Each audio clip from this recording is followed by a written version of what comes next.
I find that some people like to control everything in their lives. Start listening to what your mind is telling you. Step back and observe and see what's happening.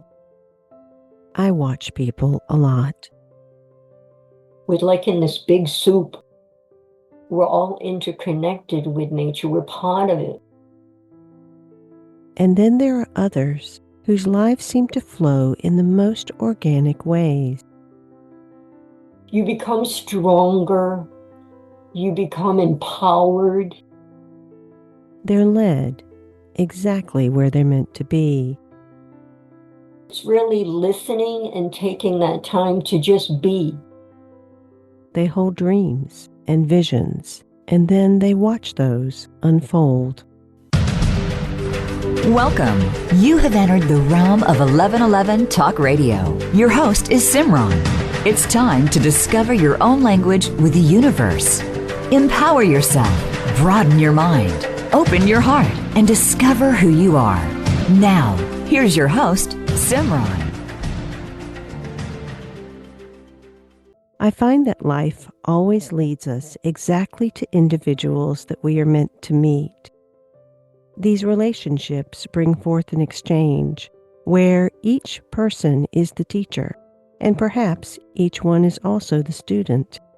But either way, a soul friendship unfolds, and there's a connection, a knowing, an understanding that occurs that's beyond words.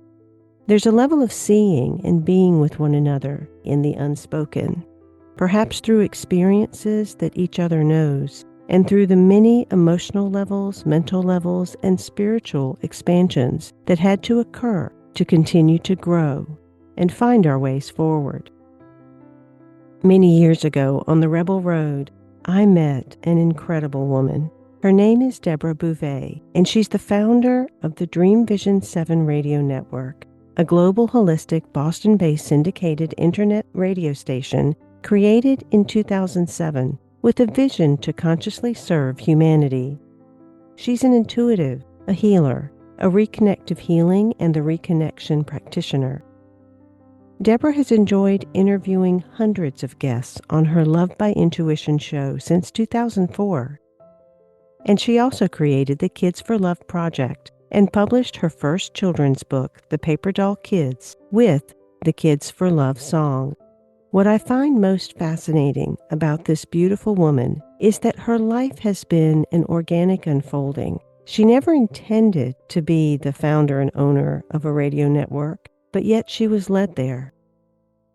And the lives that she has touched, the co-creation and collaboration that she has launched, and the individuals that she has supported in creating their own sparks and threads out into the universe is powerful. I want you to get to know her and to get to know her story. Welcome, Deborah, to 1111 Talk Radio. Thank you, SIMRAN, for having me and all your glorious words. Thank you. I am delighted to be part of the Dreamvisions 7 radio network family, to have connected so many years ago. There are so many people that are trying to control their lives, trying to control the directions in which they are moving, or trying to maintain a level of control in a world that seems like it is going off the rails at times. Have you always been someone that trusted life and allowed the organic unfolding? I have to chuckle a little bit because, yes, I was always one for being in control, especially when I became a single mom and having to create everything from there. I was very much a controller, and I'm a Virgo as well, so that kind of comes with it. So I have learned through the years how to step back and observe and see what's happening and then act from that place. But I have to say, just as we are in the human condition, you have to remind yourself at times. Share a bit of your story and how you ended up here. The stewardship of such a beautiful network that is not only terrestrial but also online and continues to grow with some masterful teachers and hosts that are bringing their gifts into the world as well. We have different positions, different jobs that we take on. Initially, I was a hairstylist, and that was my career in mind.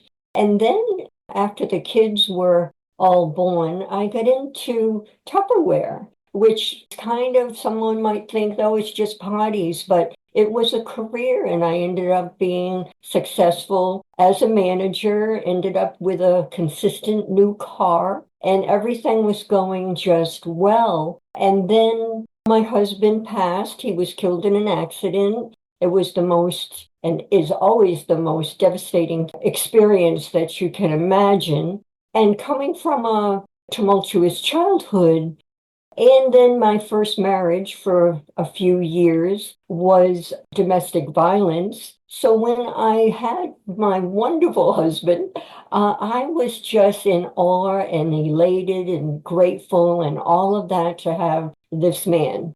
The connection that we had, it was unbelievable.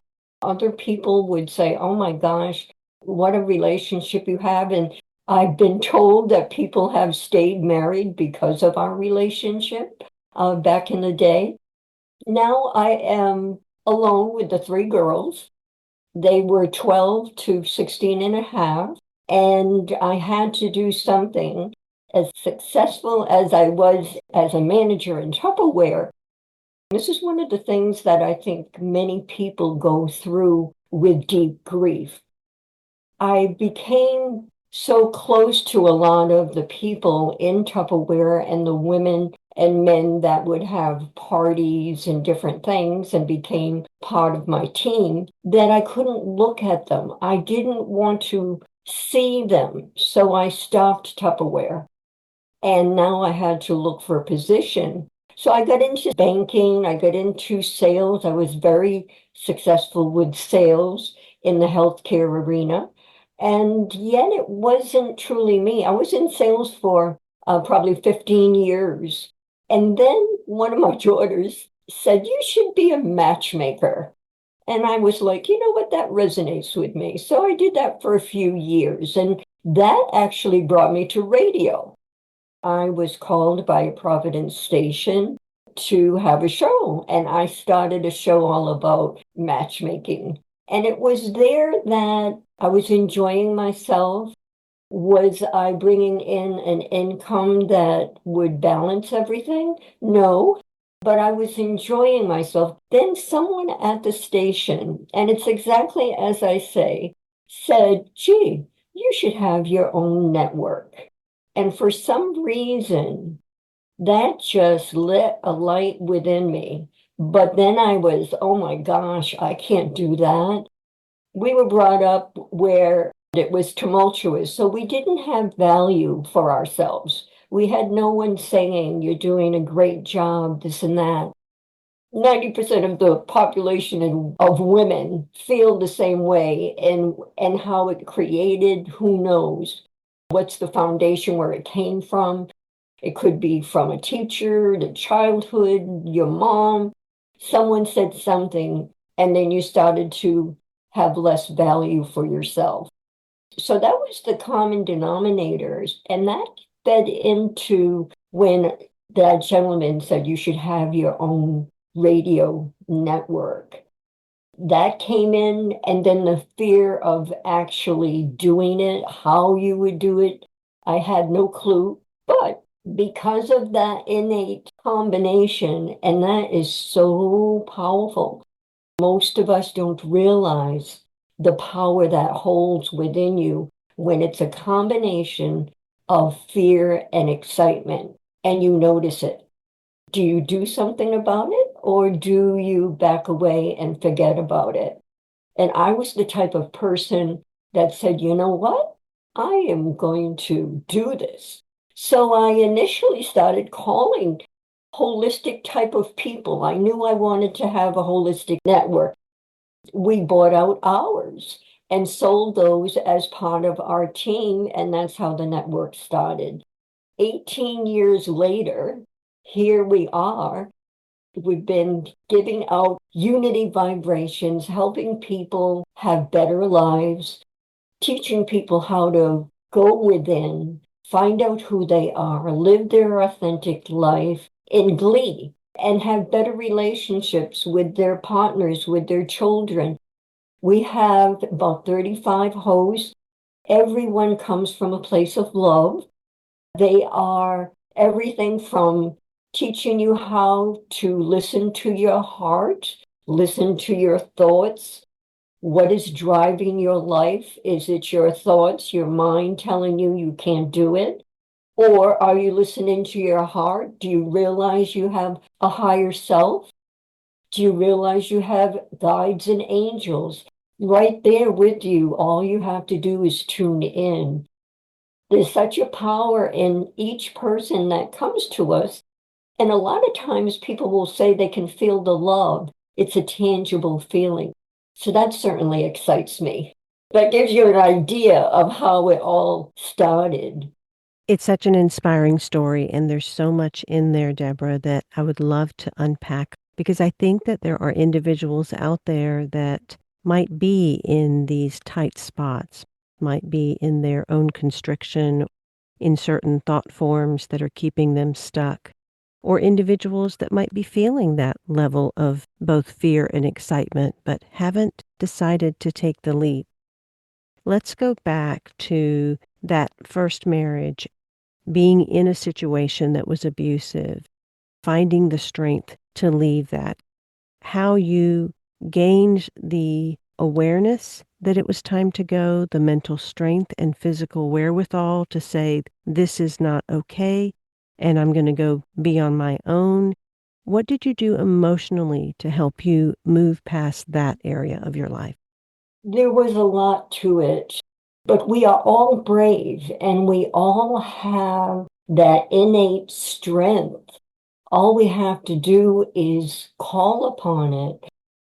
My mom had left us, my sister and I. The two of us stayed with my dad. So the two of us started dating early when we were 14, 15. They were relationships that we craved, that we needed and wanted because of the love that was missing. And it was different back then. You know, people dated each other or hung around. It isn't like today. He was abusive even in dating, but because of the childhood, I felt that it was similar to what I was used to. Only this part was more physical versus emotional. And so we got married. I was only 19 when we got married. And it just escalated. It's a classic. If you read about domestic violence, it's a classic situation. The person that is being abusive usually comes from an abusive childhood themselves. They're a narcissistic type of individual, and they need that control and power in their own minds. This went on and I accepted it, but then I became pregnant. And I thought that everything in my, naive way of thinking, that everything would be fine now, but it was not. So I was pregnant and I was actually in the shower and he came in and hit me. And that's when I realized, oh my gosh, it is not going to change. I had to do something. The biggest piece of it all was because of our childhood and that experience, I knew that no one was going to harm my child. No one. And I was so strong in that mindset that I had to get out and save my child, who wasn't even born yet. So I started to make a plan. A hairstylist at that time, so I was doing odds and ends, doing wigs, things like that. I was doing all these pieces of things to grab $20 here, there. When I had my child, I was at the hospital myself. I had my daughter. 6 weeks later, I ran away. I did not have a place to stay. I had saved 100 and a friend gave me another 100. So I had $200. My stepmother was the one that came in and drove me around to see if I could get an apartment. It was 50 years ago. And back then, They would not allow a single mom with a child to have an apartment. We drove around everywhere for a few days.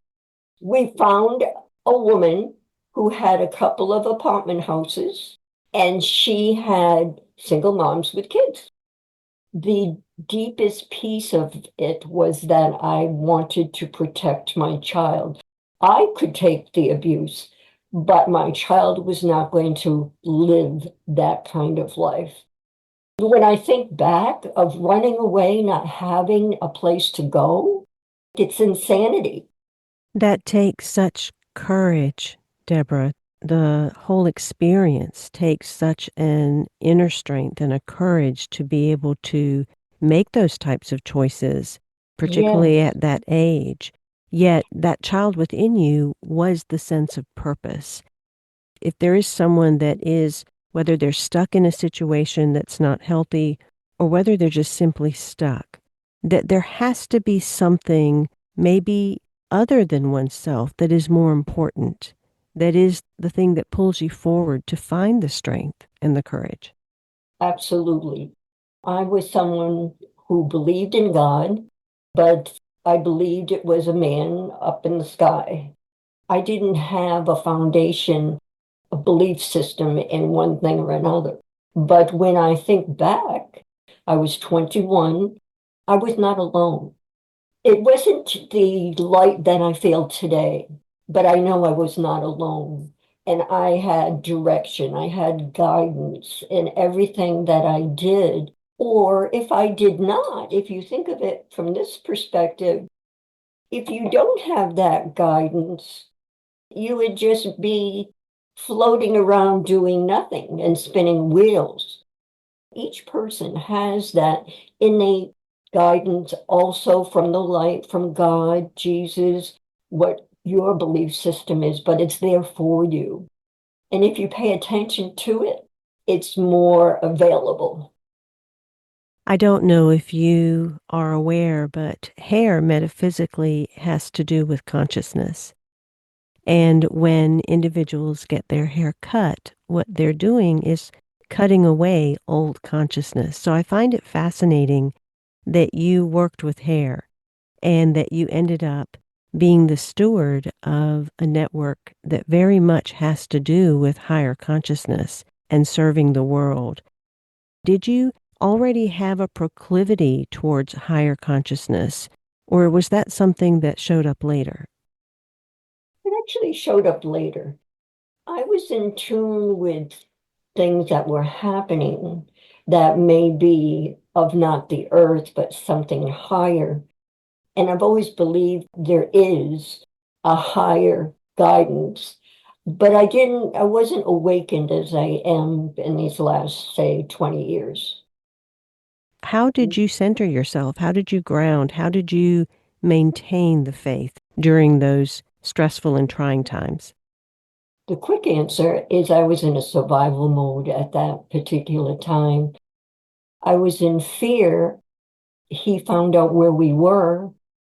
There was a lot of fear that he was going to come and get us.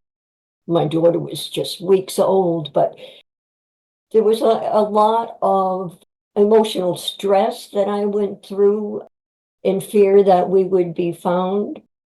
His father was very aggressive and the violent person in my first husband's lifetime. Back at that time, went on assistance for 6 months. My goal was to get off the assistance, but I had no choice. We had to eat. I don't share this that often, but I ate cereal because it was less expensive back then so that she could be fed properly. So everything was around that survival. And that's where I was for quite some time. All of us have our human story and our challenges, our stresses, even our traumas that we go through. And so often those are the things that we keep tucked deep inside. I know that there are many pieces and parts that I keep tucked very deep inside. And we never share them, much less open up to learn how to be receptive until we're kind of forced to. When we look at what we call the law of attraction and how we open ourselves up to something better, for you to then transition from where you were to ending up in a relationship that was a beautiful, loving, kind, generous relationship, there had to have been a shift in consciousness. There had to have been something within you that finally opened up to be able to draw in what was very different than your childhood or previous experience. When I think back and where I was in that place, it was just a yearning to have a relationship where the kids had a mom and dad that loved them. The purpose of my being here on earth this time is all about love. Love for self, which has been a journey throughout my entire life, and teaching others on how to see value in themselves just as they are. That was the key that I had back then. Deborah Beauvais, founder of the Dreamvisions 7 radio network, a global holistic Boston-based syndicated internet radio station, dreamvisions7radio.com, with a vision to consciously serve humanity. Explore the different shows, the opportunities that are there for you. If you've been considering your own radio show for a while, and contact Deborah Beauvais, dreamvisions7radio.com. Receive the 1111 Collective on Substack. Click the link in the bio description below and join us. Become an annual subscriber or a Master Founder member and start to also receive 1111 Magazine on audio. It is an honor and a privilege to have you there. We'll be right back after these messages. SIMRAN is an award-winning author, publisher of 1111 Magazine, powerful speaker of wisdom, and a life mentor. Find out more at IamSimran.com. Now, back to 1111 Talk Radio. Do join my Substack. My publication is Beyond the Illusion, and you can find it at IamSimran1111.substack.com. That link is in the bio description. You'll actually receive all of the 1111 magazine issues on audio as part of that, in addition to the weekly prompt, inquiry, contemplation, and meditation that I provide to all of the subscribers on the annual membership. Deborah Beauvais, the wisdom keeper and the matriarch of this global holistic Boston-based syndicated internet radio station that was created in 2007. Deborah hosts her own show, Love by Intuition. She also created the Kids for Love project, and she has a children's book, The Paper Doll Kids, with the Kids for Love song. And if you've always wondered about hosting your own radio show, look up the Spring Host Extravaganza. This contest is definitely for you. I invite you to go to dreamvisions7radio.com and spend some time. The purpose of my being here on earth this time is all about love. Love for self, which has been a journey throughout my entire life, and teaching others on how to see value in themselves just as they are. That was the key that I had back then. I had this vision with two parents that loved each other and loved the children. And that was probably the consciousness that I came with. I actually met my second husband when I was young. I had the most profound experience just meeting him. And I knew that there was something that was out of this world when we met. But off I went onto my life. He is the person that came into my life to see if he could help assist on my journey. That sounds very much like a soulmate relationship, very much like souls that come together, float apart, and then come back together at the correct time, where they can be there for one another. And that's so beautiful. Opening up your heart at that time and being receptive and believing that something else was possible had to expand you in a lot of ways. You said earlier the purpose of your child pulled you forward to have the gumption and the wherewithal to fight the hardest fights at that time.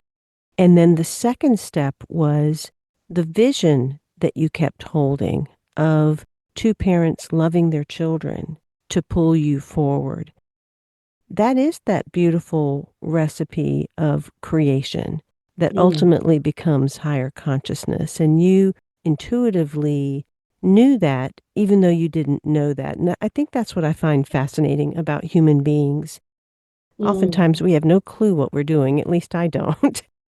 Somehow we're always led to the right place anyway. So there has to be some level of inner sense or intuitiveness, those connecting dots and synchronicities and moments that really feel like that ping of, yes, this is the direction to go. Did you find that your life held a series of those moments that would somehow be the inkling of now this direction, or now this direction, or now this person is the one I'm supposed to talk to? Oh, absolutely. I believe everything that we experience from childhood on is an opportunity to grow our souls. We may not realize it at that time, but that innocence that we carry, and especially when we're younger, because I feel as though we're more connected to the light and God when we're younger, and then we have to come full circle to get back to that and let it unfold in a larger way. That innocence is really something special. And even though you may not be completely conscious of what is happening, I believe that every path, even the heavy, ugly ones, the most destructive ones, if you choose that path, because I believe there's so many paths to choose that are offered to us, and one may be brighter in our choice, or one might be stronger for another term to use, so that we may start on that path. I knew when I married my first person that it was dangerous. I knew that. I could feel it. I knew it in every part of me, but I made the choice of going forward. Yet what I've learned from there has taken me to a place to help others choose a different path. Everything that we do, whether it's in the work world, relationship world, family world, everything that we experience has a message, has something that we can hold on to and apply to the next path, the next experience that we choose to go down. That's the cycle of life. The deepest part is what we choose to do with the information that we absorb. Are we feeding the positive? Are we feeding love consciousness? Or are we falling back into the lower energies and feeding everything that's going on even today? Which do we want to feed? When do we say, no, I'm not going to look in that direction because that's negative. I'm going to stay focused over here, versus knowing I need to look in that direction in order to clear out what I'm holding so that I can create a clear path over here? I think it goes back to connecting with ourselves in the sense of going within. Start listening to what your mind is telling you. These thoughts can control our lives, can control our day. The largest surprise to many people is when they stop and start listening to what their thoughts are saying. We all hold hate, guilt, and all the different things that we are looking at through our eyes in other people. Many of us are holding that about ourselves and others. And so that's where you begin to find out, what are you telling yourself? Once you're there and you're listening, you want to change that because we don't want to be unhappy. We don't want to be in wars. Hating is not who we are. Our souls are love. We might be tapping into other things, such as our ego in our minds, that does not feed love. We should embrace the ego and learn how to navigate it. But we are love. We come to earth to grow our souls and advance. And in order to do that, we have to go through these experiences, highs and lows. Once you know what's happening in your mind and what your thoughts are creating, now you are in the power to change that, if you choose to. Once you experience the lighter, then you want to feel more of that. I usually teach others is to start in the mind, because if you don't know your authentic, true being, and you're not living your truth because you don't even know your truth. Your real path, which I think is all of our paths, is that self-love journey. Complete self-acceptance, self-forgiveness, and self-love to remain open and not guarded or hardened by some of the experiences of life. They're there for us to learn. They're gifts, however heavy it is, even with the loss of my husband. I mean, he is eternal. Everything that we experienced, myself and the girls, all of that is a gift that he really gave to us by transitioning on the other side. You are no stranger to grief. That is one of the most spiritual and profound experiences I've ever had, is to hold grief and to allow it to pass through. Speak Yeah. a little bit about your experience through the portals of grief and what you gained from that, what you learned, how you were able to see the world beyond that. It's a tough path, and it depends on your relationship as well. You know, with any loss, it depends on the relationship that you had yourself with that person. I went through all the pieces, thought about ending my life for the first couple of years. I have to say honestly, because that was part of it. I stayed here because of my girls. I could not do that and leave them without a mom or a dad.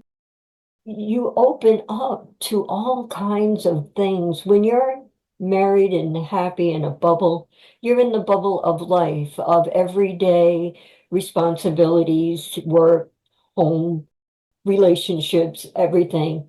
And you don't realize the things that are there for you outside of the bubble.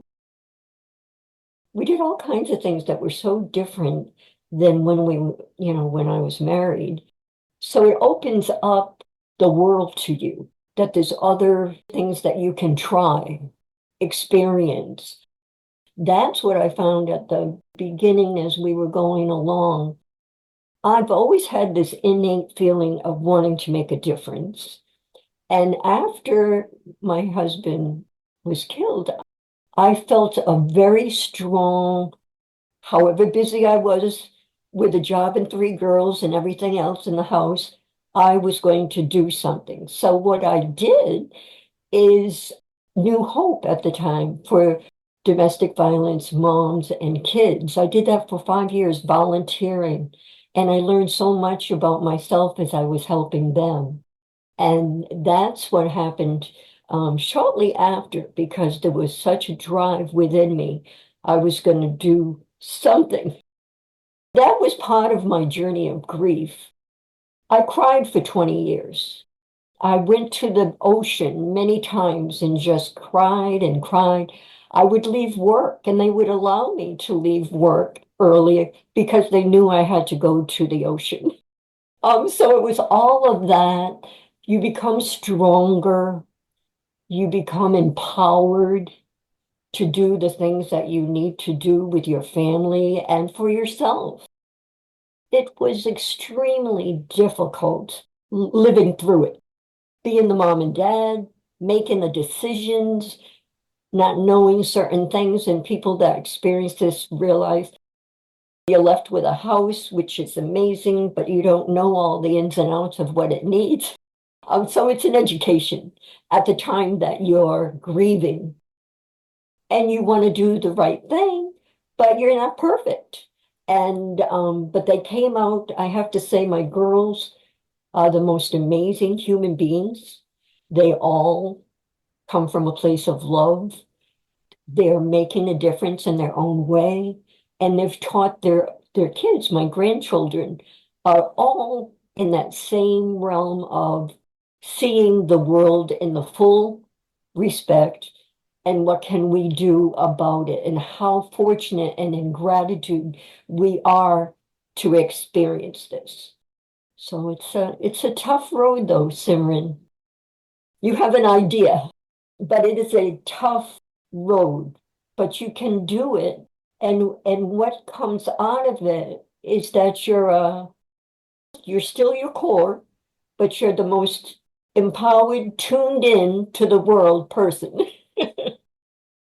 Oh, I adore you, Deborah. I so appreciate your intimacy, your vulnerability, your sharing. That part about questioning whether you want to be here or not. I've been there too. Grief does that. Grief takes you to that place. And to truly feel it, to face grief whenever it wants to pop up, it does take years at times. I know that I've cried for 10 years, and there are moments where it seems like the tears will still leak out from time to time. So it is a very intimate experience, and there's really no one that can do anything. There's really nothing that can be done. It just has to be held. And so I truly appreciate you sharing that, because I do think we have to let individuals know that if they are going through that blinding dark time where the light only peeks through once in a while, it is normal to have some of those thoughts, that they will kind of creep in at time. And once again, we find what is outside of us more important than us that can help pull us forward. For you, it was your girls. For me, it was my boys. And then to step forward. And I love also how you illustrated the example of being in service and letting that service pull you forward, but being in service in a place where I'm sure it was as healing for you as you were for those women, that being able to revisit or witness others also assisted you in seeing the strength that you had to pull yourself out of that, to have the wisdom to share with them that life would be okay if they would give themselves a chance and depend on the strength within themselves. There's so many rich nuggets in what you've shared, and I just am in awe of you and your life and your strength and your beautiful heart of love that continued to shine through, that's just been a part of you all along. I love your words. Yeah, there's so many nuggets presented to all of us every day. I think that one of the other pieces that is so important is listening. You know, when we're talking with each other, no matter where you are, whether you're in the workforce or at a football game, whatever it may be, if someone is talking with you, listen to their words, because I've found that every person that has words to say, there's something in there for me. And that would be each of us. And you're talking with someone about something else, and it might be all about them, but you're listening and there's words. And that kind of goes across everything when you're left to pick up the pieces and go forward in your life after a death or after devastation of any, and as we know, there's devastation everywhere, but we have that innate power that we can call upon. We have our higher self. And it's right there. We just have to notice it. So all these different little messages and support are there for us so we can move forward and choose the best path for us at that particular time. The other example that you shared that was equally powerful is you gave space to yourself and to the grief when it was needed. And you were surrounded by people that would give you that space, because we are in a society that kind of tells you you've got to keep going. Or we are in situations like you were with three girls that you had to help provide for and a household to take care of, that the mind would probably say, you can't stop. You've got to keep going. We've got to take care of ourselves. Those moments of pause, those moments at the ocean, the cry that needs to come out certain times, or sometimes the cry that can't come out because it's so deep, they're so necessary to be with. The pauses are so important, no matter how crazy your life is. And nature, obviously, as we find out more and more, we're all interconnected with nature. We're part of it. We're part of nature. Nature is part of us. Every cell of our being, we're all part of this. We're like in this big soup, and we're all different vegetables. Anyway, but we're all together and we're all part of that. And this is why it's so important to call upon that, especially when you're needing a pause or going into a pause, to just be there and just let the tears and everything flow. It is so important to release that and not bottle it up. And in that pause is when you have the clarity. You receive clarity. Sometimes you don't have clarity. It's just a time where you need to pause and just let it all out. But then there are other times in that pausing space, in comes a direction, a message, some clarity on something that you needed to have, and you're able to move to the next step if you would like. You have to wallow in your stuff for a while.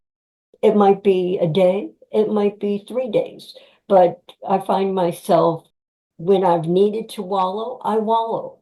I allow that to happen, and I'm not pushing or moving it out. I'm just being.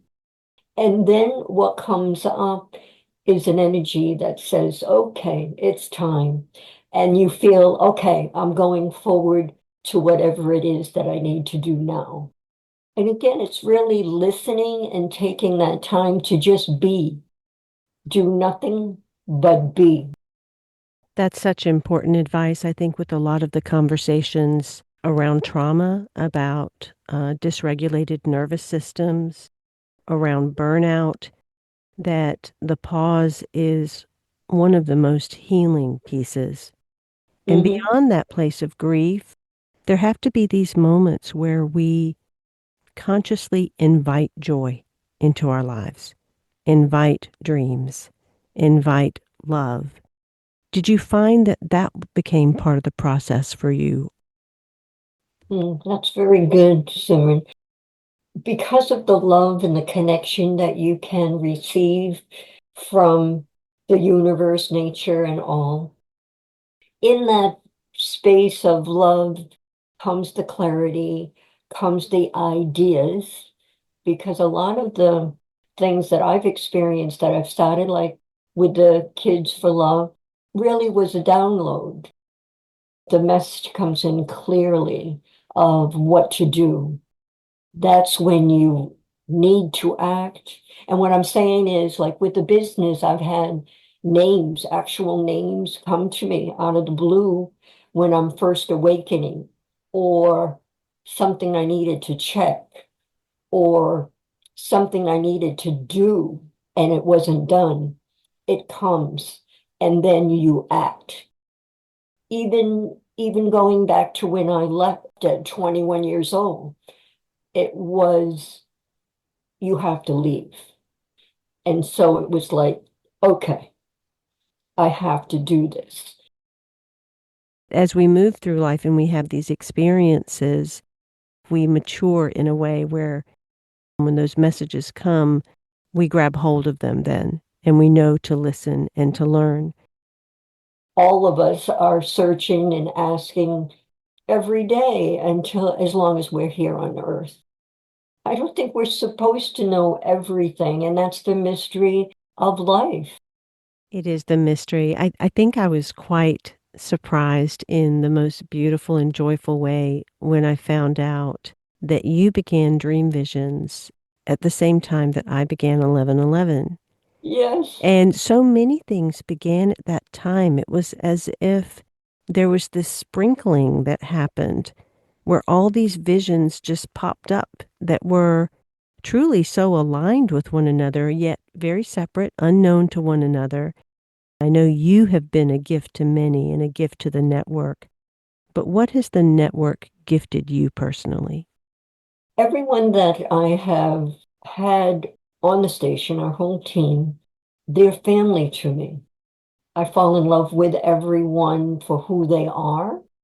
Everyone has their own unique personalities, and each one I love and adore of how they are bringing their purpose to life through our station. So that has filled my heart every day knowing that these people are doing their own work through the station.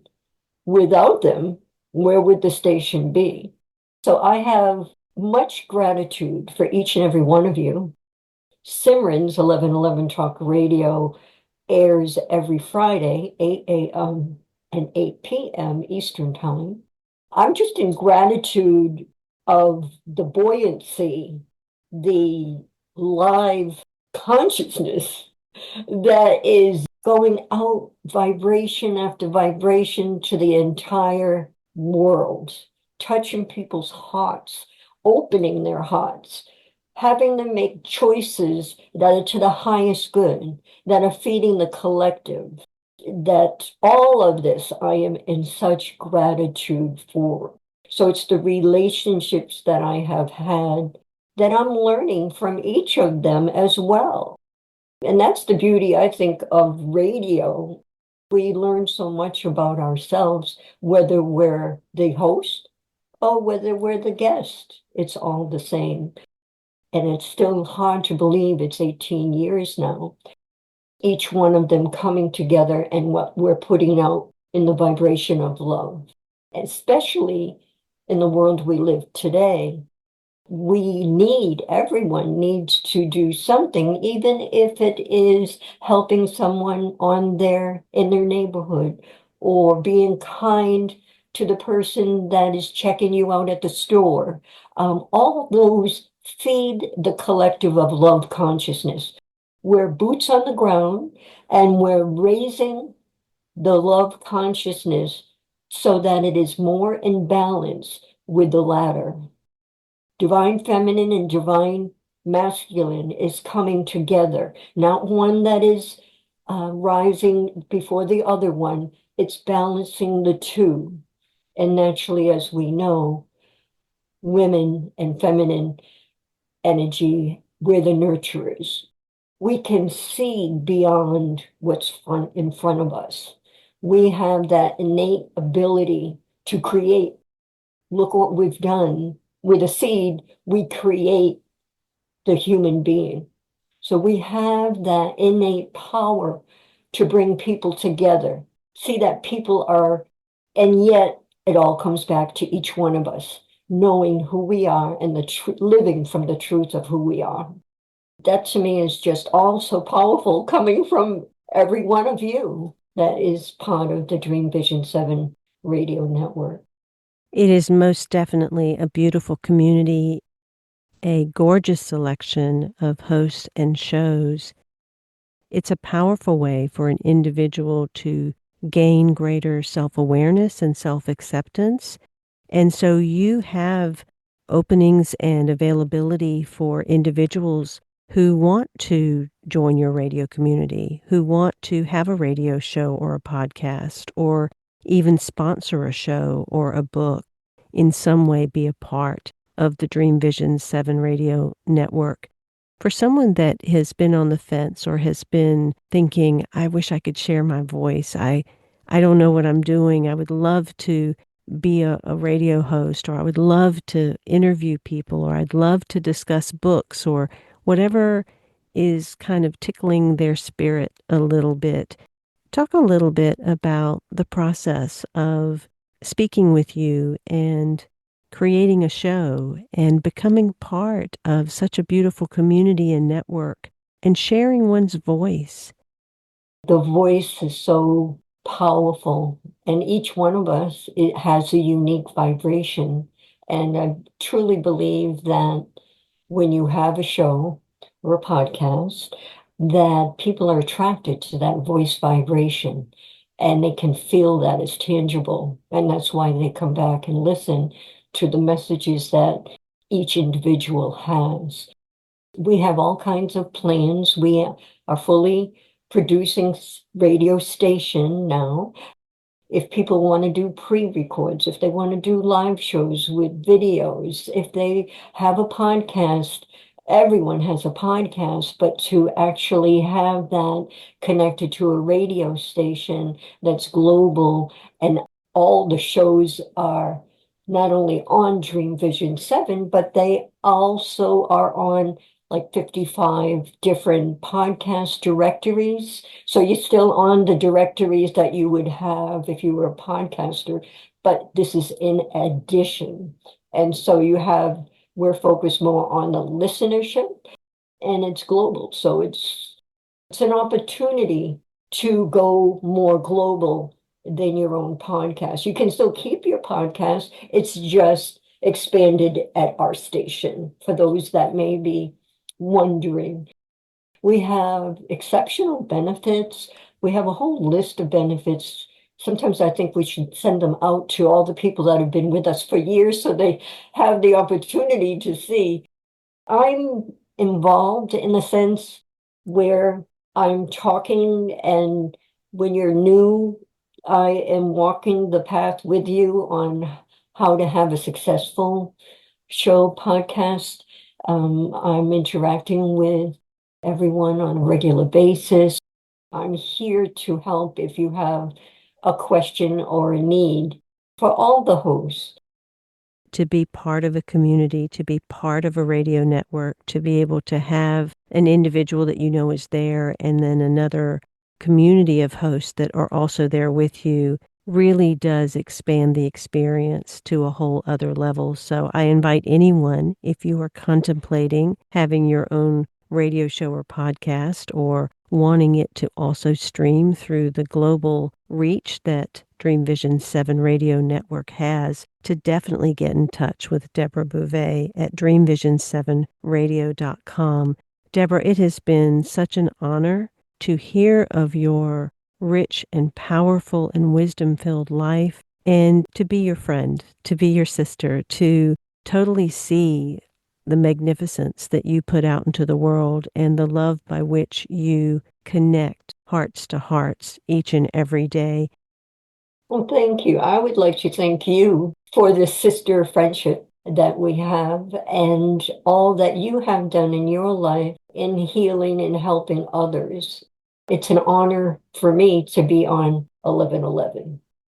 I invite you to go to dreamvisions7radio.com and spend some time. Explore the different shows, the opportunities that are there for you. And if you've been considering your own radio show for a while, I say take the leap and contact Deborah Beauvais, dreamvisions7radio.com.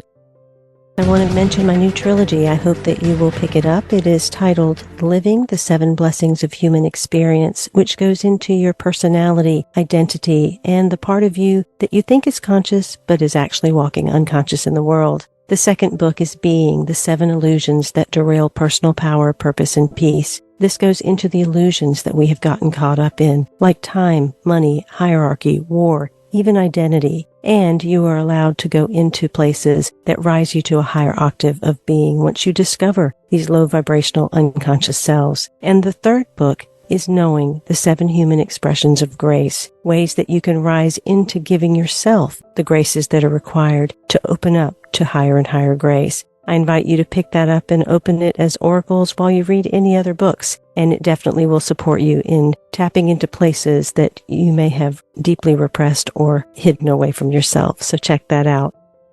Thank you so much for spending time. Until next week, in love, of love, with love and as love, be well.